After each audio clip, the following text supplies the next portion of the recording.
हमारी कहानी स्टार्ट होती है और हमें बताया जाता है कि कुछ सालों पहले अर्थ पर एक डायमेंशन ब्रेक हुआ था। इस डायमेंशन ब्रेक के बाद अर्थ पर अलग अलग रेस के क्रीचर्स दिखाई देने लग गए। इन क्रीचर्स को 4 क्लास में डिवाइड किया गया है: मॉर्टल, लेजेंड, एपिक और मिथिकल। हमारा सीन शिफ्ट होता है और हम एक क्लास का सीन देखते हैं। क्लास टीचर झाओ वैन का नाम लेते हैं और हम झाओ वैन को देखते हैं, जो क्लास में सो रहा होता है। टीचर उसे देखकर निराश होते हैं और सोचते हैं कि ओल्ड प्रिंसिपल झाओ वैन को बहुत वैल्यू करते थे। फिर वह याद करते हैं कि एक बार प्रिंसिपल ने उन्हें बताया था कि दुनिया में 2 तरह के जीनियसेस होते हैं और उनमें से एक झाओ वैन है। तभी झाओ वैन अचानक खड़ा होता है और भागते हुए क्लास से बाहर चला जाता है। झाओ वैन एक बैडमिंटन कोर्ट पर पहुंचता है और बताता है कि उसकी जिंदगी उस दिन से बदल गई जब उसे एक मिस्टीरियस फोन मिला। वह बताता है कि उस दिन के बाद उसने अपनी क्लास और कल्टीवेशन पर ध्यान देना छोड़ दिया और इसका कारण एक गेम है। वह अपने फोन को ऑन करने के लिए उस पर अपनी खून की एक बूंद गिराता है और एक ऐप ओपन करता है। फिर वह इधर उधर देखता है और अपने फोन पर एक और खून की बूंद गिराता है ताकि वह गेम में अपना कैरेक्टर जनरेट कर सके। वह गेम स्टार्ट करता है और हम उसका कैरेक्टर जनरेट होते हुए देखते हैं। थोड़ी देर बाद हम उसके कैरेक्टर को देखते हैं, जो अब तैयार हो चुका है। जाओ वैन हमें बताता है कि अगर वह इस गेम में अपने कैरेक्टर को अपग्रेड करता है तो वह रियल लाइफ में भी स्ट्रांग होगा। वह बताता है कि यह तरीका सेफ और कन्वीनियंट है। हम झाओ वैन और एक एंट मॉन्स्टर को देखते हैं। झाओ वैन उस पर हमला कर देता है और ऐसे करते करते कई अंत मॉन्स्टर्स को मारने लगता है। हम टीचर को देखते हैं, जो झाओ वैन के बारे में बताते हैं। वह कहते हैं कि झाओ वैन उनके स्कूल का टॉप स्टूडेंट था और आसानी से स्कूल से टॉप कर सकता था। लेकिन 1 महीने पहले किसी ने झाओ वैन को चैलेंज किया। वह एक लड़की थी जो हाल ही में उनके स्कूल में ट्रांसफर हुई थी। उसका नाम जिंग है। उन दोनों की फाइट स्टार्ट हुई और झाओ वैन ने उस पर अटैक करने की कोशिश की, लेकिन जिंग ने उसे सिर्फ एक मूव में हरा दिया। उस दिन से झाओ वैन ने कल्टीवेशन करनी छोड़ दी। अब वह या तो सोता है या गेम खेलता रहता है। टीचर बताते हैं कि अगर ऐसा चलता रहा तो झाओ वैन कुछ भी नहीं कर पाएगा। हम झाओ वैन को देखते हैं, जो अभी भी गेम खेल रहा है। उसे गेम में एक क्रिस्टल मिलता है। झाओ वैन उसे उठाता है और अब्जॉर्ब कर लेता है। वो बताता है कि अगर वह गेम में किसी क्रिस्टल को उठाता है और अब्जॉर्ब करता है तो उसकी कल्टीवेशन बढ़ जाती है। साथ ही वह यह भी बताता है कि इस फोन की मदद से वह अपने स्टैट्स भी देख सकता है, जो वह रियल लाइफ में नहीं देख सकता। फिर हम उसके 1 महीने पहले के स्टैट्स देखते हैं। इसके बाद वह अपने करंट स्टैट्स देखता है। वह सोचता है कि अगर वह इन क्रिस्टल्स को बेच पाता तो वह एक अच्छी जिंदगी जी सकता था। तभी झाओ वैन के सामने एक रेड एंट आ जाती है। एंट मॉन्स्टर झाओ वैन पर हमला करती है, लेकिन झाओ वैन उससे बच जाता है। वह उससे लड़ने के लिए तैयार होता है, लेकिन देखता है कि वहां और भी एंट्स आ गई हैं। हम एक लड़की को बैडमिंटन कोर्ट में आते हुए देखते हैं। हमें उसका नाम बताया जाता है, फैंग रुक्सी। झाओ वैन उसे देखकर सोचता है कि क्या वह उसे ढूंढ रही है। वह यह भी सोचता है कि अगर उसे इस फोन के बारे में पता चल गया तो यह उसके लिए एक बड़ी प्रॉब्लम हो जाएगी, लेकिन वह गेम से एग्जिट भी नहीं कर सकता। फैंग रूक्सी उसके पास आती है और कहती है, फाइनली मैंने तुम्हें ढूंढ लिया। फिर वह झाओ वैन से प्रैक्टिकल टेस्ट के लिए उसकी टीम ज्वाइन करने के लिए कहती है। झाओ वैन फैंग रूक्सी को देखता है और उससे पूछता है, क्या तुम मुझे अपनी टीम में इनवाइट कर रही हो? झाओ वैन फिर पूछता है, तुम मेरे साथ टीम अप क्यों करना चाहती हो? और बताता है, मैं तो प्रैक्टिकल एग्जाम में पक्का फेल होने वाला हूं। फैंग रुक्सी झाओ वैन को बताती है, मैं स्कूल में हाईएस्ट स्कोर लाना चाहती हूँ और इसके लिए मुझे स्ट्रांग टीममेट्स की जरूरत है और तुम्हारे पास वो स्ट्रेंथ है। झाओ वैन कहता है, क्या तुम 1 महीने पहले वाले झाओ वैन की बात कर रही हो? फैंग रुक्सी चिल्लाती है और कहती है, मेरी नजर में तुम अब भी वही पुराने झाओ वैन हो। तुम अकेले इंसान हो जिसे मैं अपना राइवल मानती हूँ। झाओ वैन फैंग रुक्सी से एंजिंग के बारे में पूछता है, वो किस पोजीशन पर है? फैंग रुक्सी जवाब देती है, तुम्हें पता नहीं, अंजिंग किसी और स्कूल में ट्रांसफर हो गई है। वो बताती है, मुझे उसके बारे में ज्यादा नहीं पता, पर लगता है कि वो तुम्हें हराने के लिए ही आई थी। क्या तुम उसे पहले से नहीं जानते थे? इस पर झाओ वैन कहता है, मुझे पूरा विश्वास है कि मैंने उसे पहले कभी नहीं देखा और हमारे बीच कोई दुश्मनी नहीं है। फैंग रुक्सी उससे माफी मांगती है और कहती है, शायद मैंने कुछ ज्यादा ही सोच लिया। फिर वो सवाल पर वापस आती है और पूछती है, क्या तुम मेरी टीम ज्वाइन करोगे?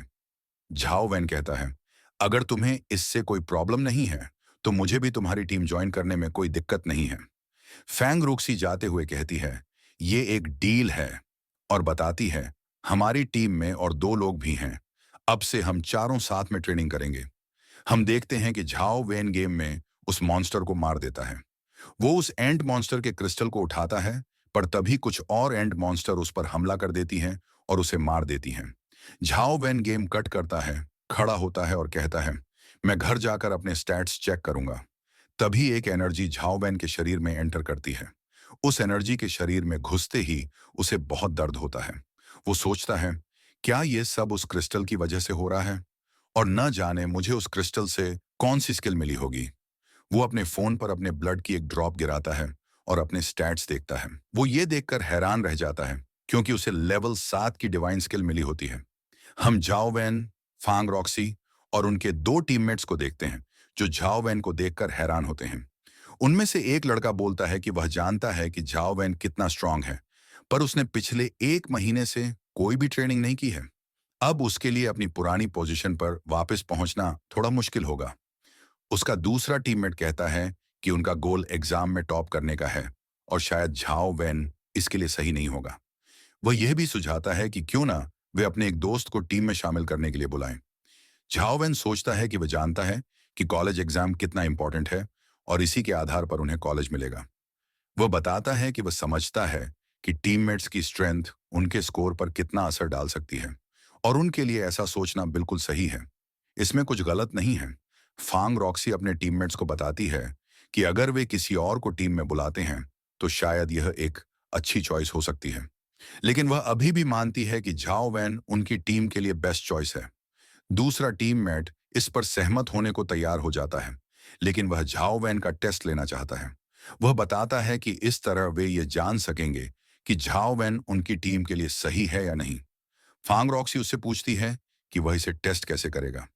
दूसरा टीममेट बताता है कि वह इस टीम में सबसे कमजोर है, और अगर झाओ वैन उसे हरा देगा, तो वह उसे टीम में एक्सेप्ट कर लेगा।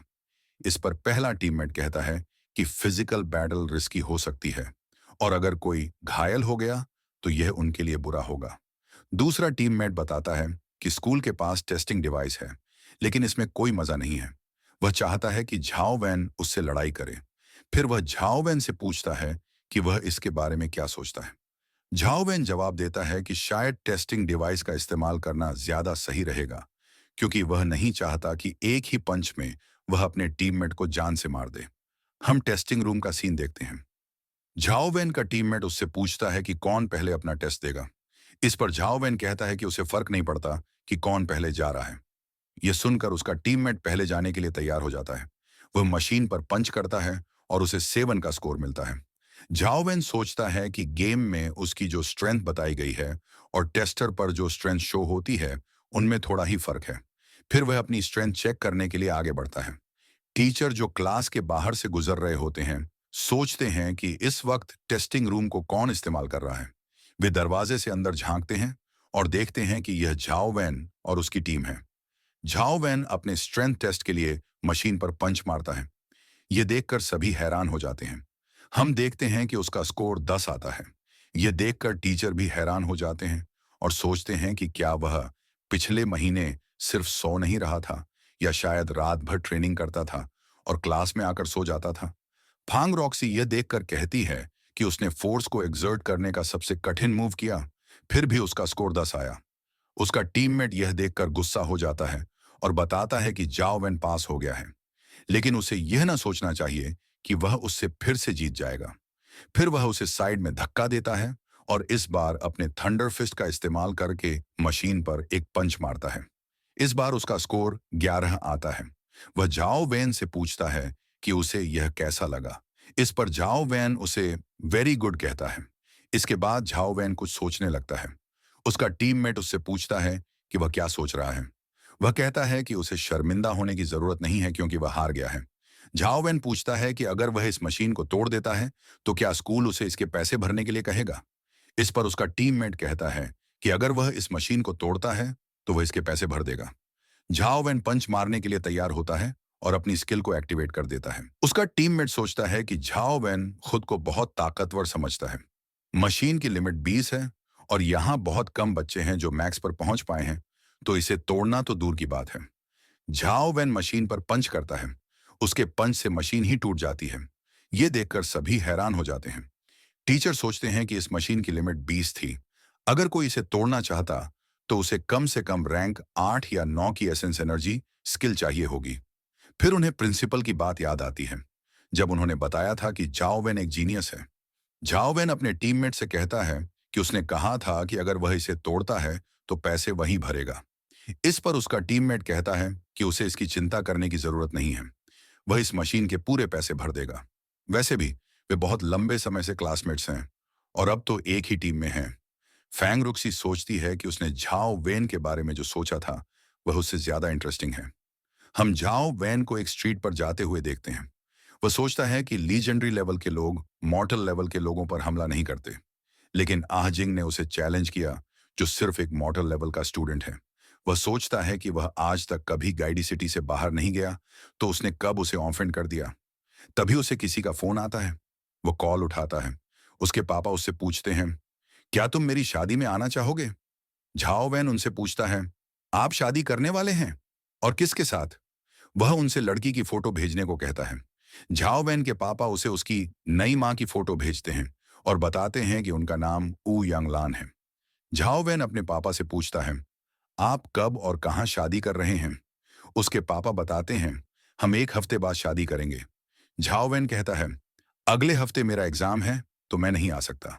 फिर वह पूछता है, क्या आपको पता है कि घर में एक बिस्किट बॉक्स रखा था और वह कहां से आया था?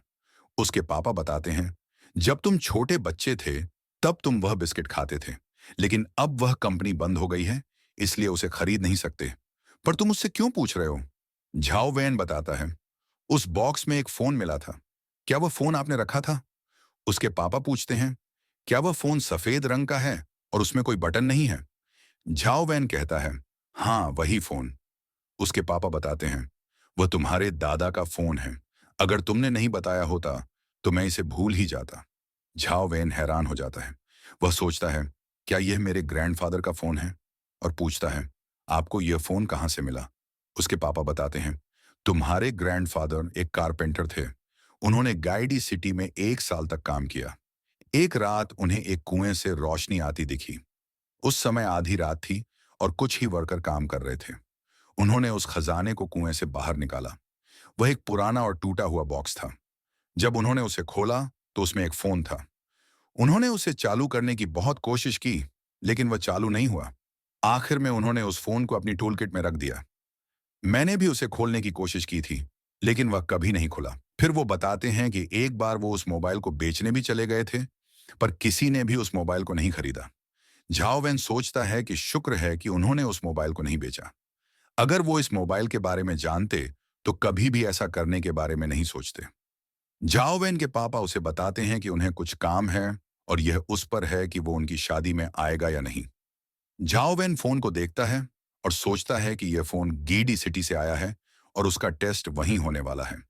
वह कोशिश करेगा कि इसके बारे में और पता कर सके। फिर हम झाओ वैन और उसके टीममेट को प्रैक्टिस करते हुए देखते हैं। कुछ दिन बाद हम स्कूल को देखते हैं। कुछ बच्चे दौड़ते हुए कहीं जा रहे होते हैं, पर तभी एक लड़का किसी से टकरा जाता है। उसका दोस्त उसे उठाता है और उससे पूछता है कि क्या वो ठीक है। फिर हम उस आदमी को देखते हैं जो उन्हें सॉरी बोलकर वहां से चला जाता है। इसके बाद हम झाओ वैन के एक टीममेट को देखते हैं जो झाओ वैन से माफी मांगता है और उसे बताता है कि उसके एक दोस्त ने उसे अपनी टीम में इनवाइट किया है और अब वह उनकी टीम को ज्वाइन नहीं कर सकता।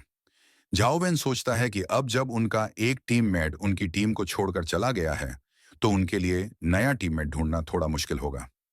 फिर झाओ वैन लीजी से पूछता है कि क्या वो जानता है कि लाओथियन ने उनकी टीम को छोड़ दिया है।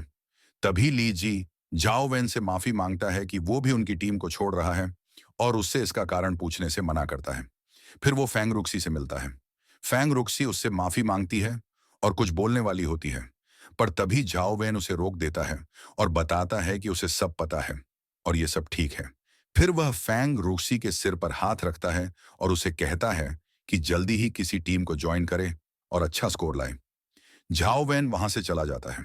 फिर हम उसे कहीं जाते हुए देखते हैं, पर तभी टीचर यू उसे अपने ऑफिस में बुलाते हैं। टीचर उसे बताते हैं कि ओवरसियर एक टाइटल है और उसका असली नाम अंतियनजुओ है। वह उससे पूछते हैं कि क्या वह सच में उसे नहीं जानता। इस पर झाओ वैन बताता है कि वो सच में उसे नहीं जानता। टीचर यू ये सुनकर हैरान होते हैं और सोचते हैं कि अगर झाओ वैन उसे नहीं जानता तो वह उसके पीछे क्यों पड़ा है।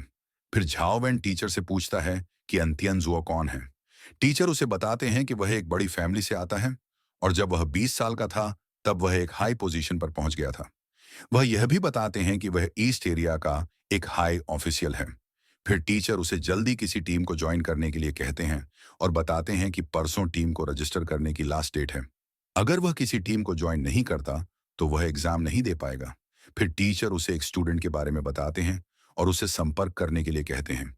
इसके बाद जाओ वैन टीचर को थैंक यू बोलकर वहां से बाहर आ जाता है। वह अपने पापा को कॉल करता है और उनसे पूछता है कि क्या वे किसी अंतियनजुओ को जानते हैं। इस पर उसके पापा उससे पूछते हैं कि वह उसे कैसे जानता है और बताते हैं कि वह उसका बड़ा भाई है। यह सुनकर झाओ वैन हैरान हो जाता है और अपने पापा से पूछता है, क्या मेरा बड़ा भाई? उसके पापा बताते हैं कि तियनजुओ शाओलन का बेटा है। उनकी शादी के बाद वह उसका बड़ा भाई होगा। साथ ही वह यह भी बताते हैं कि उसकी एक बहन भी है जिसका नाम अंजिंग है। झाओ वैन अपने पापा से पूछता है, क्या आप सच बोल रहे हैं? फिर उनसे पूछता है, आपका और तियनजुओ का रिश्ता कैसा है? इस पर उसके पापा बताते हैं, वो मेरी बहुत इज्जत करता है। झाओ वैन सोचता है, अगर ऐसा है तो वो मुझे ऐसे क्यों ट्रीट कर रहा है? क्या ऐसा तो नहीं कि पापा उसे पसंद नहीं करते और चाहते हैं कि वो मेरी मॉम से शादी ना करे? फिर घर जाते हुए वह अपने भाई और बहन के बारे में सोचता है। वह सोचता है, एक ने मुझे एक पंच में हरा दिया और दूसरे ने मेरी टीम को डिसबैंड कर दिया। फिर वह कहता है, मैं अभी भी बहुत कमजोर हूं। अगर मैं एक एपिक रैंक का एक्सपर्ट होता तो कोई भी मेरे साथ ऐसा करने की कोशिश नहीं करता। हम झाओ वैन को उसके घर पर देखते हैं। वह उसी गेम को खेल रहा होता है और बताता है, जब से मुझे वह सिल्क क्रिस्टल मिला है तब से मुझे कोई और क्रिस्टल नहीं मिला। फिर वह अपनी किस्मत को कोसता है। तभी उसे एक क्रिस्टल मिलता है। वह खुश होकर कहता है, आखिरकार मुझे एक क्रिस्टल मिल ही गया। वह उस क्रिस्टल के पास जाता है और देखता है कि वह एक कंपेनियन एग है। फिर वह बताता है, यह बहुत रेयर है कि किसी मोर्टल स्टेज के पर्सन के पास कंपेनियन एग हो। आमतौर पर यह केवल लेजेंडरी स्टेज या उससे ऊपर के लोगों के पास होता है। तभी वह एग क्रैक हो जाता है और एक एनर्जी जाओ वैन के शरीर में प्रवेश करती है। उस एनर्जी के शरीर में जाते ही उसे बहुत दर्द होता है। थोड़ी देर बाद सब कुछ नॉर्मल हो जाता है, लेकिन वह बताता है, मेरा सिर अभी भी दर्द कर रहा है। वह अपने हाथ को देखता है और सोचता है, ये क्या है? क्या वह एक सक्सेसफुली हैच हो गया है? हम उसके नए पेट के स्टैट्स को देखते हैं। फिर जाओ वैन अपने पेट को समन करने के बारे में सोचता है। वह अपने बिस्तर से उठता है, एक हॉल में जाता है और अपनी समनिंग शुरू करता है। समनिंग शुरू करते ही उसके हाथ में एक ग्लव आ जाता है। फिर वह समनिंग जारी रखता है। हम उसके पेट को देखते हैं। झाओ वैन उसे देखकर सोचता है, यह इतना डरावना क्यों है? गेम में तो यह बहुत क्यूट लगता था। फिर वह उसे राइड करने के बारे में सोचता है। हम अगले दिन का सीन देखते हैं। टीचर झाओ वैन को ली शुएन के बारे में बताते हैं कि वह कोई बुरा व्यक्ति नहीं है और अगर वह उसे कुछ कहता है तो उसे दिल पर ना ले। झाओ वैन टीचर को चिंता न करने के लिए कहता है और बताता है कि वह जानता है कि उसे क्या करना है और क्या नहीं। हम उन दोनों को ली शुएन के घर के सामने देखते हैं। टीचर एक लेडी से कहते हैं कि वह यहाँ लाइव फैमिली के यंग मास्टर से मिलने आए हैं। वह लेडी उन्हें उनके पीछे आने के लिए कहती है। हम ली शुएन को देखते हैं।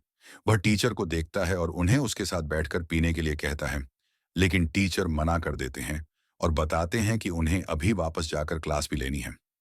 फिर टीचर ली शुआन को झाओ वैन से मिलाते हैं और बताते हैं कि यह वही स्टूडेंट है जिसकी वह बात कर रहे थे। यह उसकी फिजिकल टेस्ट में बहुत मदद कर सकता है। ली शुआन टीचर को चिंता करने से मना करता है और कहता है कि उनके लिए अच्छा स्कोर लाना कोई बड़ी बात नहीं है। ये सुनकर टीचर कहते हैं कि अगर ऐसा है तो वह वापस स्कूल जा रहे हैं और वह और जाओ वैन आपस में डिस्कशन कर सकते हैं। फिर वे जाओ वैन को बताते हैं कि वह रजिस्ट्रेशन के मामले को देख लेंगे और उसे बताते हैं कि अब कुछ दिन यहीं रहना होगा ताकि वह फिजिकल टेस्ट में अच्छा परफॉर्म कर सके। इस पर जाओ वैन टीचर को एक बार और धन्यवाद देता है और कहता है कि वह अपना बेस्ट देगा। हम ली शुएन को देखते हैं जो झाओ वैन से कहता है कि उसने उसके बारे में बहुत कुछ सुना है।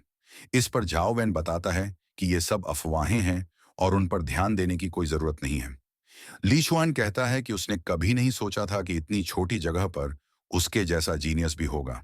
फिर वह बताता है कि अगर वह सच में जीनियस होता तो अंजिंग उसे एक पंच में नहीं हरा पाती। फिर ली शुआन कहता है कि वह ट्रेनिंग के बारे में ज्यादा न सोचे और बस उसे फॉलो करे। इस पर झाओ वैन तुरंत मान जाता है। फिर ली शुआन झाओ वैन से पूछता है कि क्या वह पिता है, और अगर वह पिता है तो कोई भी ड्रिंक पी सकता है और किसी भी लड़की को पसंद कर सकता है। झाओ वैन उसे धन्यवाद देकर बताता है कि वह पिता नहीं है। ली शुआन झाओ वैन को देखता है और सोचता है कि टीचर ने उसके लिए उससे भीख मांगी, लेकिन उसे लगता है कि यह उसके लायक नहीं था। फिर वह एक लड़की के कान में कुछ कहता है, जिस पर वह लड़की मान जाती है। वह लड़की झाओ वैन के करीब जाती है और पूछती है कि वह कौन सी गेम खेल रहा है और क्या वह गेम इतनी अच्छी है। इस पर झाओ वैन हाँ में जवाब देता है। लड़की फिर पूछती है कि क्या वह गेम उससे ज्यादा मजेदार है। झाओ वैन उसे नजरअंदाज कर देता है। यह देखकर वह लड़की झाओ वैन का सिर पकड़कर कहती है कि वह उससे बात कर रही है, लेकिन झाओ वैन का ध्यान अभी भी गेम पर ही होता है। वह देखता है कि वह मरने वाला है, इसलिए वह लड़की को धक्का देकर गेम पर फोकस करता है। यह देखकर लड़की नाराज हो जाती है। ली शुआन और उसके साथ वाली लड़की ये देखकर हंसने लगते हैं। हम देखते हैं कि झाओ वेन गेम में हार जाता है, जिससे वह उदास हो जाता है। ये सब देखकर ली शुआन सोचता है कि झाओ वेन काफी इंटरेस्टिंग है और वह उसके बारे में और जानना चाहता है। हम रात का सीन देखते हैं। ली शुआन अपने रूम में सो रहा होता है, पर तभी वह जाग जाता है। हम झाओ वेन को देखते हैं। वह अभी भी गेम ही खेल रहा होता है और हम देखते हैं कि एक मॉन्स्टर उसे मार देता है। वह निराश होता है और बताता है कि उसने पूरी रात जाग कर उस मॉन्स्टर को चैलेंज किया, पर फिर भी वह उसे हरा नहीं सका। वह बताता है कि सिल्वर विंग्ड फ्लाइंग एंड बहुत ताकतवर है। वह अभी भी लेजेंडरी रैंक पर नहीं पहुंचा है। वह उसे आसानी से हरा सकता, पर समस्या यह है कि वह उसे हिट नहीं कर पा रहा है। वह बताता है कि उसका डिवाइन विगर फिस्ट बहुत ज्यादा डैमेज देता है, पर उसे डिलीवर करने में बहुत समय लगता है। साथ ही वह यह भी बताता है कि वह उसे हिट तभी कर पाता है जब वह अपने इंच फिस्ट का उपयोग करता है। फिर वह सोचता है कि क्या यह मुमकिन है कि वह अपने दोनों फिस्ट को मिलाकर एक नया फिस्ट इजाद कर सके। फिर वह खड़ा हो जाता है और इसकी प्रैक्टिस करने लगता है। उसे ऐसा करते हुए ली शुआन देख लेता है और सोचता है कि वह इतनी रात में क्या कर रहा है, पर वह यह देखकर निराश हो जाता है कि वह सिर्फ इंच फिस्ट की प्रैक्टिस कर रहा है। फिर वह वहां से चला जाता है और कहता है कि उसे लगा वह कुछ खास कर रहा होगा, लेकिन यह कोई बड़ी बात नहीं है। अब वह फिर से सोने जा रहा है। हम एंट्रेंस एग्जाम वाले दिन को देखते हैं। सभी बच्चे एग्जाम दे रहे होते हैं। एग्जाम देने के बाद हम एक बस को देखते हैं जो उन बच्चों को प्रैक्टिकल एग्जाम वाली लोकेशन पर ले जा रही होती है। जाओ वेन बस से बाहर देखता है और बताता है कि ये गाइडी एंशिएंट टाउन है। वह कहता है कि इस टाउन में कुछ साल पहले एक डायमेंशनल स्टॉर्म ओपन हुआ था। तब से ये एरिया एक डायमेंशनल जोन बन गया है। फिर जाओ वेन बताता है कि बिना एंट्री पास के कोई भी इस प्राचीन सिटी में नहीं जा सकता। फिर हम एक गेट देखते हैं और झाओ वैन कहता है कि उनका एग्जाम यहीं होने वाला है। हम देखते हैं कि जिस बस में झाओ वैन आया होता है वह बस सिटी में एंटर हो जाती है। हम झाओ वैन को देखते हैं जो सोचता है कि ली शुआन और उसके बाकी के टीममेट अभी तक नहीं आए हैं और बताता है कि वह उनका यहीं पर इंतजार करेगा। फिर झाओ वैन एक गेट को देखता है और तभी उसे उस गेट पर एक हैंड का साइन दिखता है। वह उसे देखता है और सोचता है कि उस साइन का क्या मतलब है। तभी उसका मोबाइल वाइब्रेट होता है। वह अपने फोन को देखता है और सोचता है कि शायद उसके पापा उसे कॉल कर रहे हैं, पर वह देखता है कि यह वही मिस्टीरियस फोन है। फिर वह सोचता है कि न इस फोन में कोई बटन है और न ही इसमें कोई कॉलिंग फंक्शन, पर फिर भी यह फोन वाइब्रेट कैसे हुआ। वह यह देखकर हैरान हो जाता है जब वह देखता है कि अब उस फोन में कैमरा ऐप भी है। फिर वह सोचता है कि उसे नहीं पता कि उसे उससे क्या करना है और सोचता है कि क्या यह फोन उसे एक सेल्फी लेने के लिए कह रहा है। वह फोन को इधर उधर घुमाता है, पर कोई भी फोटो नहीं खींच पाता। तभी वह देखता है कि उस फोन ने उस हैंड साइन को स्कैन कर लिया है और उसके फोन में नई लोडिंग शुरू हो जाती है। यह देखकर झाओ वैन हैरान हो जाता है और सोचता है कि क्या यह वही चीज हो सकती है।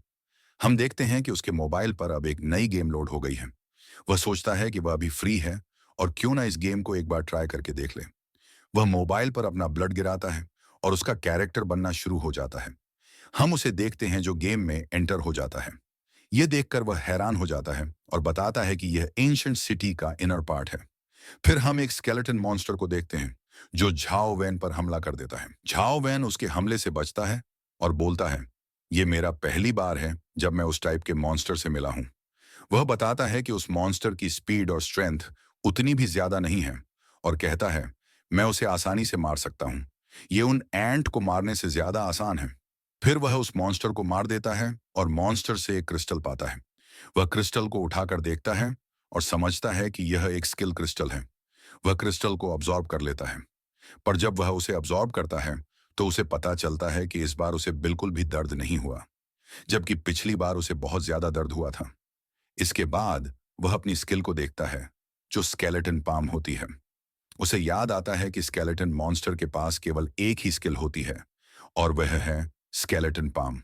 वह बताता है, बेसिकली यह एक रैंक 1 स्किल है। फिर वह गेम को कंटिन्यू करता है और तय करता है कि वह गेम में और अंदर जाएगा और अपनी नई स्किल को टेस्ट करेगा। वह अपने पेट को सम्मन करता है और उसके ऊपर बैठकर मॉन्स्टर को मारने के लिए निकल पड़ता है।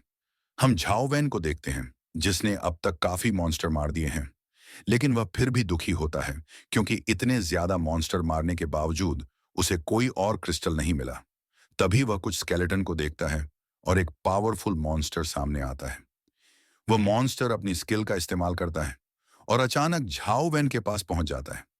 यह देखकर झाओ वैन हैरान हो जाता है और कहता है, यह बहुत तेज है। इससे पहले कि वह कुछ कर सके, मॉन्स्टर झाओ वैन को मार देता है। इसके बाद वह सिटी गेट को देखता है और कुछ सोचने लगता है। तभी कोई उसे आवाज देता है। वह मुड़कर देखता है और पाता है कि वह अंजिंग है और अंजिंग उसे देख रही होती है। हम अंजिंग को देखते हैं, जो झाओ वैन के पास आती है और उसे एक पेन ड्राइव देती है। वह बताती है कि उसे यह उसके पापा ने देने के लिए कहा है। इस पर झाओ वैन सोचता है, क्या यह सच में उसके पापा ने दिया है? एंजिंग उसे बताती है कि उसे लगता है उसके पापा सिर्फ उस पर अपना समय बर्बाद कर रहे हैं। यह कहकर वह वहां से जाने लगती है, पर तभी वह उसकी ओर मुड़कर देखती है और कहती है, किसी को भी यह मत बताना कि मैं इन फैमिली से हूं। वह आगे कहती है, इन फैमिली में कोई भी मेरे जितना कमजोर नहीं है।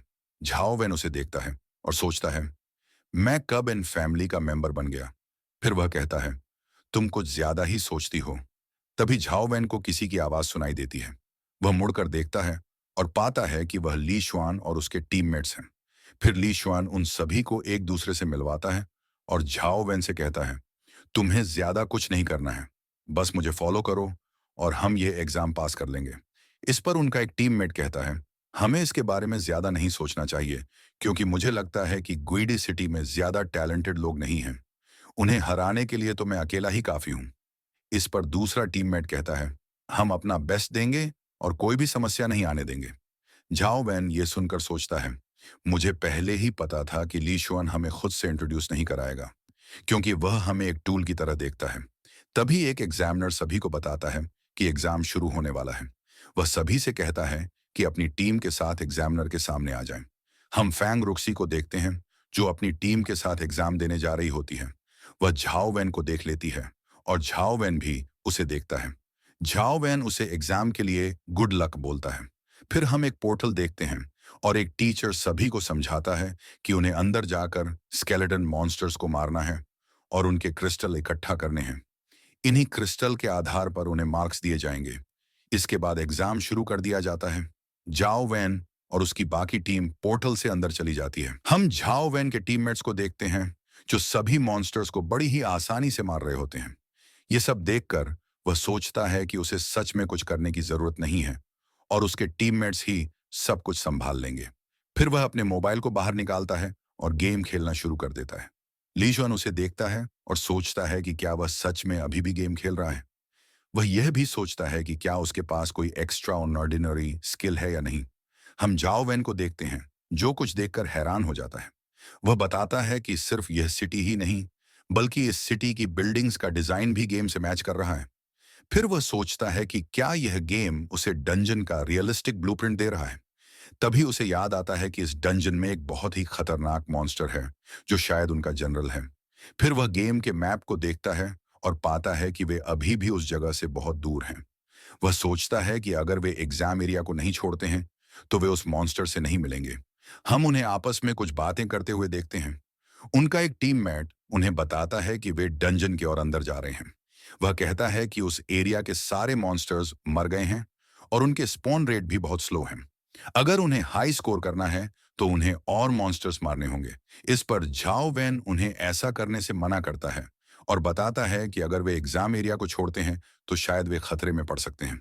उसकी बात पर उसका एक टीममेट कहता है कि अगर उसे डर लग रहा है तो वह वहीं रुक सकता है। वह लड़का ली शुआन से कहता है कि अब यहाँ के सभी मॉन्स्टर्स मारे जा चुके हैं और अगर उन्हें फर्स्ट प्लेस चाहिए तो उन्हें और मॉन्स्टर्स मारने होंगे।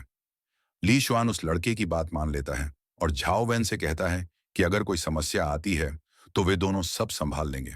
पर हम झाओ वैन को देखते हैं जो यह सोच रहा होता है कि वह उन्हें यह भी नहीं बता सकता कि एक स्ट्रांग मॉन्स्टर उनका आगे इंतजार कर रहा है। फिर वह अपने मोबाइल को पकड़ता है और सोचता है कि अब वह सिर्फ उस मॉन्स्टर को मारने की कोशिश ही कर सकता है।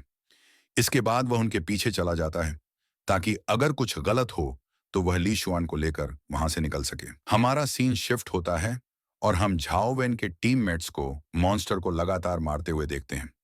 झाओ वैन अभी भी गेम खेल रहा है लेकिन एक भी बार उस मॉन्स्टर को नहीं मार पाता और बार बार हार जाता है। वह सोचता है अगर ऐसा ही चलता रहा तो मॉन्स्टर हमें जल्द ही खत्म कर देगा। वह बताता है कि मॉन्स्टर की strength silver with flying end से ज्यादा है। तभी उसे याद आता है कि यह मॉन्स्टर ज्यादा देर तक अपनी स्पीड मेंटेन नहीं कर पाता और केवल शॉर्ट टाइम के लिए ही अपनी स्पीड बढ़ा सकता है। वह सोचता है अगर मैं अभी इससे लड़ने गया तो शायद हम सब मारे जाएंगे। फिर हम झाओ वैन के एक टीममेट को देखते हैं जो ली शुआन को एक क्रिस्टल देता है जिससे ली शुआन खुश हो जाता है। तभी झाओ वैन ली शुआन से कहता है हमने काफी क्रिस्टल इकट्ठा कर लिए हैं, मुझे लगता है अब हमें वापस जाना चाहिए। इस पर उसका टीममेट नाराज होकर कहता है अभी हमारे पास बहुत समय है और वैसे भी तुम कुछ कर तो रहे नहीं हो। ली शुआन अपने फोन पर कुछ चेक करता है और बताता है यहाँ कोई भी लेजेंडरी लेवल का मॉन्स्टर नहीं है, हम और अंदर जा सकते हैं। लेकिन तभी जाओ वैन ली शुआन का हाथ पकड़ लेता है और पूछता है क्या तुमने कभी सिक्स्थ सेंस के बारे में सुना है? वह बताता है जब मैं छोटा था तो मुझे कुछ गलत होने से पहले एक अजीब सी फीलिंग होती थी। हर बार मेरी फीलिंग सही साबित हुई है। इस बार भी मुझे बहुत स्ट्रांग फीलिंग हो रही है कि कुछ गलत होने वाला है। इस पर उसका टीममेट इसे एक बहाना मानता है और कहता है अगर तुम्हें डर लग रहा है तो साफ साफ बताओ। फिर वह झाओ वैन से कहता है लिशॉन हमें यहाँ लेकर आया है, अगर हम फर्स्ट प्लेस नहीं ला सके तो क्या तुम इसकी जिम्मेदारी लोगे? झाओ वैन कहता है तुम गलत समझ रहे हो, मेरा मतलब यह नहीं था। वो बताता है गीर सिटी कोई छोटी जगह नहीं है, ये बहुत खतरनाक है, मैं नहीं चाहता कि हम किसी अनजान जगह पर मारे जाएं। ली शुआन सोचता है जो कुछ झाओ वैन ने अभी कहा उस पर भरोसा किया जा सकता है। तभी हम एक आदमी को डैगर के साथ देखते हैं। वह आदमी ली शुआन पर हमला कर देता है और उसे चाकू मार देता है। उसके एक टीममेट उसका नाम लेकर चिल्लाता है और जांग हाओ से पूछता है तुम ये क्या कर रहे हो? लेकिन जांग हाओ उस पर भी हमला कर देता है। फिर जांग हाओ कहता है मेरे और ली शुआन के बीच में मत आओ। ली शुआन कहता है मैंने कभी नहीं सोचा था कि ऐसा भी हो सकता है। फिर वह जांग हाओ से पूछता है क्या तुम्हारे भाई ने तुम्हें यह करने को कहा था? जांग हाओ जवाब देता है तुम बहुत समझदार हो। जांग हाओ ली शुआन से कहता है कि एक ही फैमिली के दो लीडर नहीं हो सकते और अगर वो किसी को दोष देना चाहता है तो खुद को दोष दे। यह कहकर वह ली शुआन पर हमला कर देता है पर ली शुआन उसके हमले को डॉज कर लेता है। फिर जांग हाओ अपनी स्किल एक्टिवेट कर लेता है। यह देखकर झाओ वैन और उसका दूसरा टीममेट हैरान हो जाते हैं। तभी जांग हाओ ली शुआन पर फिर से हमला करता है पर ली शुआन उसके हमले को एक हाथ से रोक लेता है। वह अपनी स्किल एक्टिवेट करके जांग पर हमला करता है। इस हमले से जांग पीछे जाकर गिरता है। जांग ली शुआन से कहता है कि उसने कभी नहीं सोचा था कि ली शुआन के पास भी एक लीजेंडरी बीस्ट होगा। फिर ली शुआन उसके पास आता है लेकिन जांग हाओ यह देखकर वहां से भागने लगता है। ली शुआन भी उसका पीछा करता है पर झाओ वैन उसे ऐसा करने से मना करता है। ली शुआन उसकी बात नहीं सुनता और उसके पीछे चला जाता है। यह देखकर झाओ वैन वहीं रुक जाता है। तभी उसका टीममेट उसे ली शुआन की मदद करने के लिए कहता है और उनके पीछे जाने का सुझाव देता है। यह सुनकर झाओ वैन उसे पहले जाने के लिए कहता है। उसका टीममेट उसे एक कायर कहता है और याद दिलाता है कि ली शुआन ने उसकी मदद की थी पर अब वह उसकी मदद नहीं कर रहा।